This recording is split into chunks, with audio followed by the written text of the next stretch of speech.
Assalamualaikum warahmatullahi wabarakatuh. Selamat sore, salam sejahtera untuk kita semua. Jadi di sini teman-teman semuanya kita mau membuat alat cas aki teman-teman. Nah, di sini kita membuatnya tanpa modal. Nah, di sini kita menggunakan bahan-bahan yang sudah tidak terpakai lagi teman-teman, atau boleh kita katakan barang bekas lah. Nah, seperti ini komponen-komponen yang sudah rusak seperti ini kita manfaatkan untuk alat yang sangat berguna ini teman-teman. Nah, di sini saya sudah merangkainya, mengingat supaya waktu pun tidak terlalu lama lah. Nah, jadi kita sudah rancang dan di sini nanti saya akan jelaskan teman-teman bagaimana proses pembuatannya. Nah, dan di sini kita gunakan kapasitor, elko sama kiprok cas teman-teman. Nah, dan di sini ada trafo.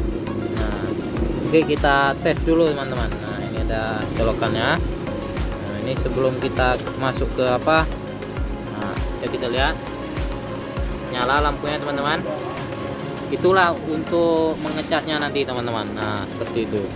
Nah, dan di sini saya akan jelaskan proses perakitannya teman-teman. Nah, oke, kita dekatkan dulu kameranya. Nah, bisa dilihat lampunya pun masih menyala teman-teman. Lihat masih menyala. Nah, ini wire-nya sudah terputus teman-teman, tapi dia masih menyala teman-teman. Nah, di sini kenapa? Karena dia masih ada proses penyimpanan teman-teman. Di elko ini masih ada arusnya. Nah, jadi dia tidak langsung mati teman-teman. Nah, oke. Di sini ada satu buah trafo, bisa dilihat di sini. Ini untuk inputnya dan ini outputnya teman-teman. Nih outputnya ada dua wire seperti ini, dan di sini ada elko. Dan untuk elko nya ini ukurannya itu 50 volt teman-teman. Nah, bisa dilihat di sini. Nah, oke, 50 volt. Nah, dan di elko ini ada positif dan ada negatif teman-teman. Nah, seperti itu. Positif dan negatif. Dan di sini kita kasih satu buah dioda, lihat. Dan untuk positifnya itu, diodanya itu yang ada garis putih ini mengarah ke mari teman-teman, ke ujung sini. Nah, jadi jangan sampai terbalik, dari sini mengarahnya ke mari. Nah, seperti itu. Nah, selanjutnya itu yang untuk negatifnya itu memang sudah dikasih kode seperti ini. Nah, itu yang negatifnya mengarah ke untuk baterai negatif. Nah, ini kita umpamakan baterai negatif dan ini positif. Nah, seperti itu. Dan kiproknya ini bisa dilihat di sini. Nah, ini kita gunakan kiprok Mio teman-teman. Sebenarnya untuk motor Grand pun bisa juga lah. Posisinya tetap sama seperti ini, bisa dilihat. Nah, ini kan ada 4 kaki, 1 2 3 4. Nah, dan untuk yang di ujung sini, nah ini kodenya dari soketnya aja teman-teman. Nah, ambil pedoman dari soket ini. Sewaktu kita soket berarti mengarah posisinya seperti ini. Nah, dan di sini mengarah ke negatif teman-teman. Ini, nah, wire-nya sangat jelas. Di screenshot dulu teman-teman biar mudah.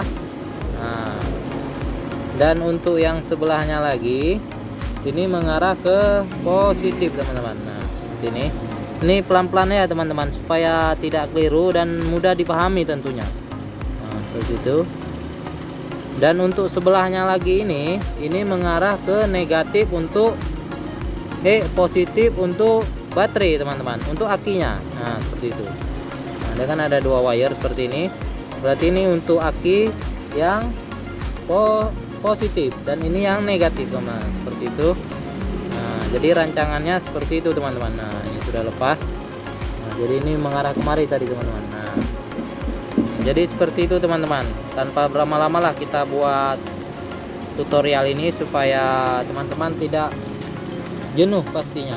Nah, mungkin sudah sangat jelas lah. Seperti ini trafo yang 2 kaki teman-teman, yang mengarah 2 kaki.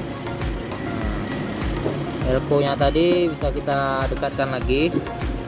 Nah, 50 volt 4700 UF teman-teman. Nah, di bawah ini sedikit pun bisa juga teman-teman, tidak harus 50 volt.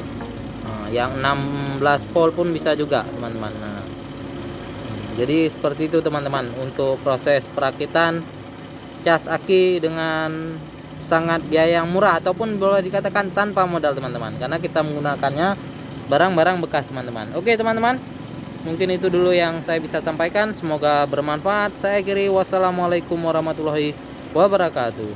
Terima kasih.